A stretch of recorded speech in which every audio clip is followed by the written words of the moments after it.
प्रभु की प्राप्ति के बहुत से मार्गों में तीन प्रधान मार्ग हैं।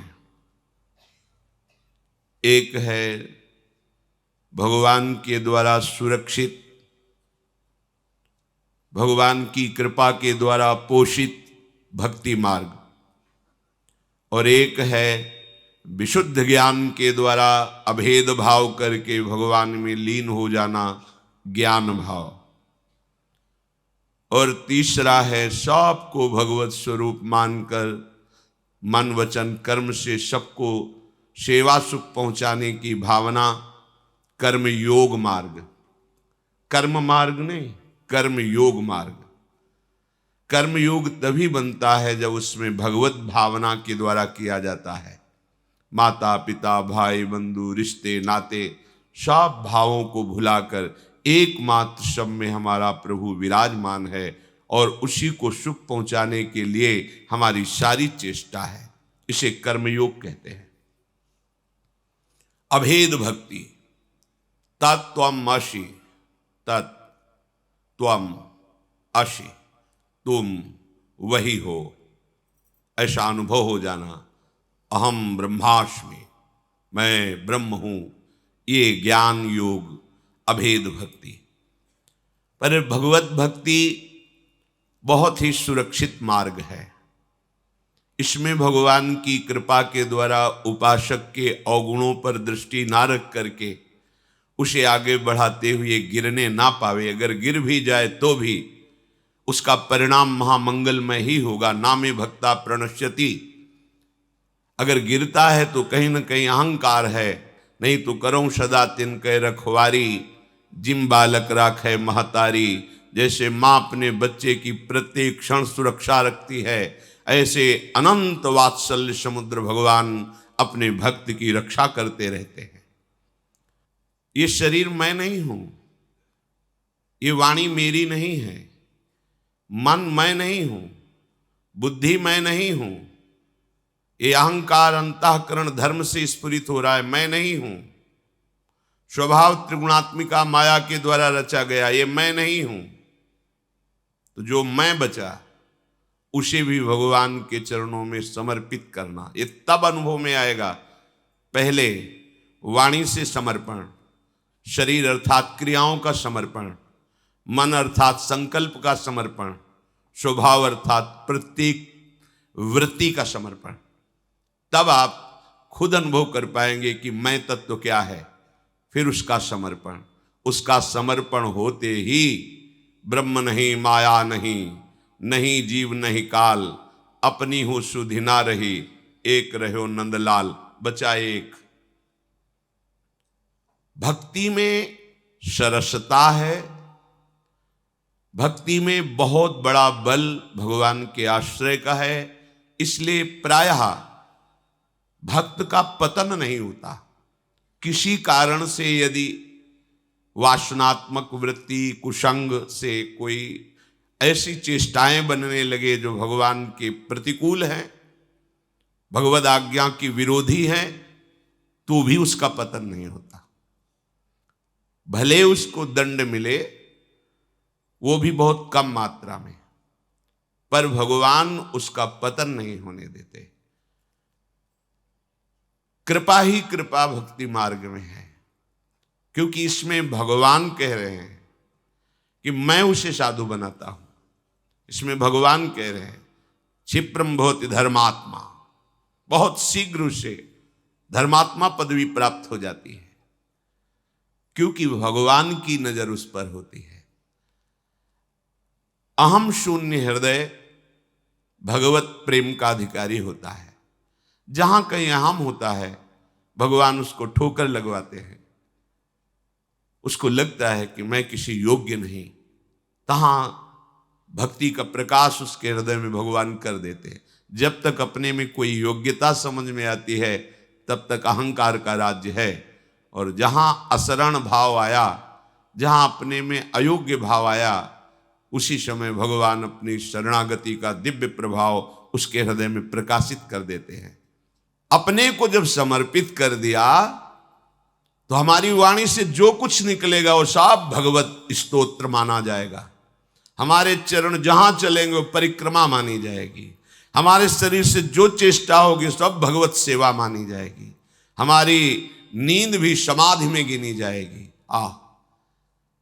क्योंकि वो भगवत समर्पित है, उसकी प्रत्येक चेष्टा भागवतिक होगी। जब हम प्रभु से अपनापन ना करके साधना करते हैं तो उसका ब्रह्मलोक तक फल मिलता है, पर फिर आना पड़ता है मृत्यु लोक में। और जब हम अपने आप को प्रभु को समर्पित कर देते तब शुद्ध भक्ति का प्रादुर्भाव होता है। नमस्यंतश्च, क्योंकि वो भक्त प्रतिपल नमस्कार करता रहता है।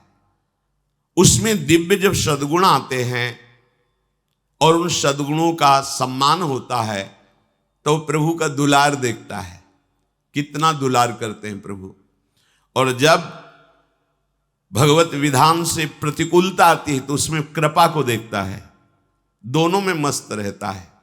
अनुकूलता ही तो दुलार दया का अनुभव करता है और प्रतिकूलता ही तो कृपा, विशुद्ध कृपा।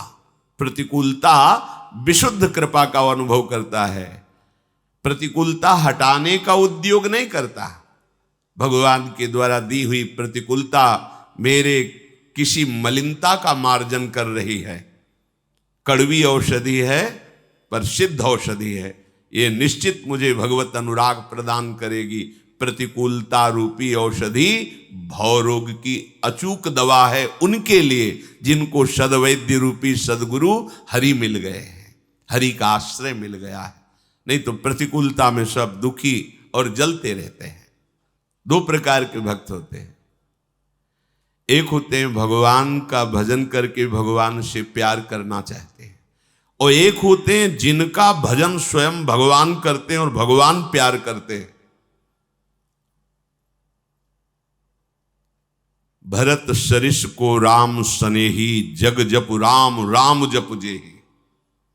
जिसने अपना जीवन प्रभु के हवाले करके आंसुओं से भिगोते हुए नाम सुमिरन करता है, तो जैसे आप प्रभु का सुमिरन करते हैं ऐसे प्रभु आपका सुमिरन करते हैं। प्रभु आपसे अनंत गुना आपको प्यार करते हैं। भगवान कह रहे मेरे प्रिय भक्तजन जो अनन्य हैं वो एक क्षण भी मेरे से बिलग नहीं रहते। उनका खाना पीना, सोना जागना, व्यापार करना, खेती करना, साधारण व्यवहार की क्रियाएं करना, वो सब मेरे लिए करते हैं, मेरे स्मरण में रह करके करते हैं, मेरा स्मरण करते हुए करते हैं। उनकी लौकिक पारमार्थिक व्यवहारिक क्रियाएं केवल देखने में भेद हैं, पर वो सारी क्रियाएं मेरी प्रसन्नता के लिए होती, इसलिए वो सिद्ध साधन बन जाती है। कितना बढ़िया बात है।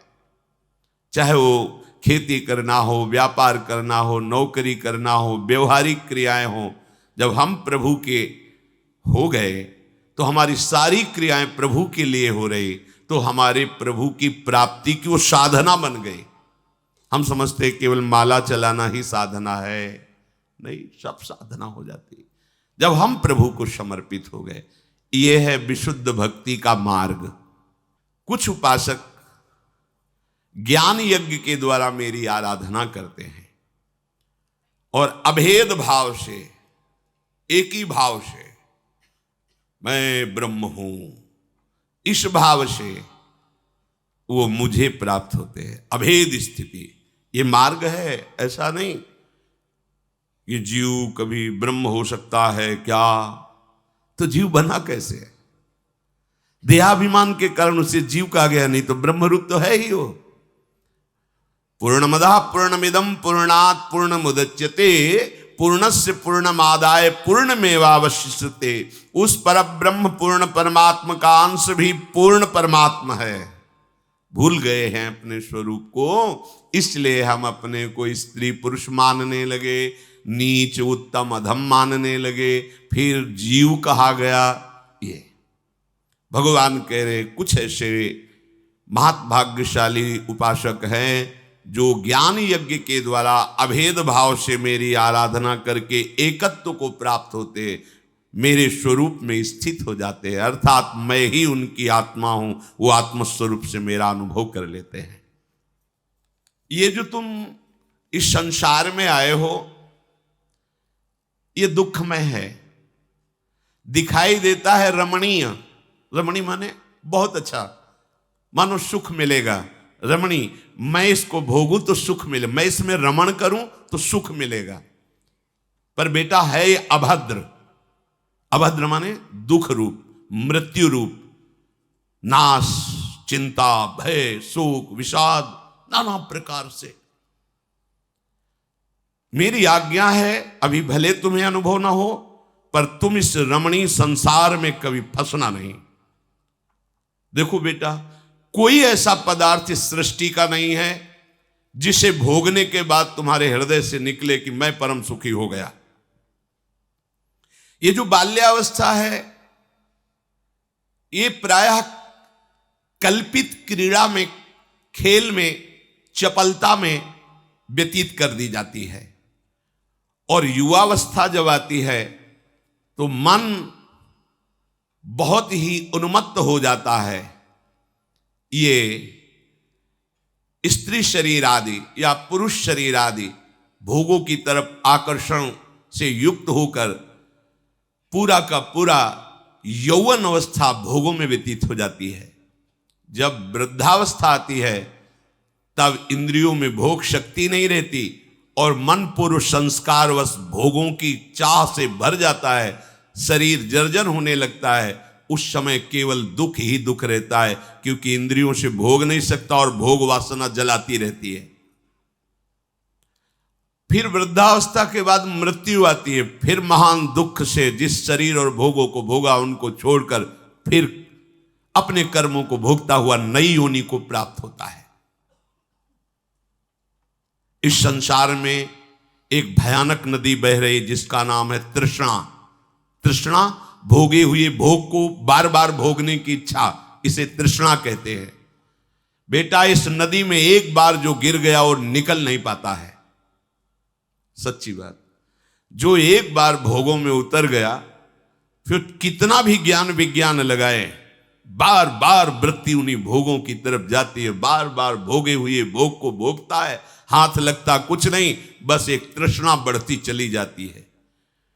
ये इतने प्रबल प्रवाह से वेग से बहती है तृष्णा रूपी नदी कि कब हमारी आयु नष्ट हो गई पता नहीं लगता। भोगते भोगते 50 वर्ष व्यतीत हो जाते हैं और रोज नई तृष्णा, रोज नए भोगने का भाव। बेटा, ये क्षुधा, पिपासा,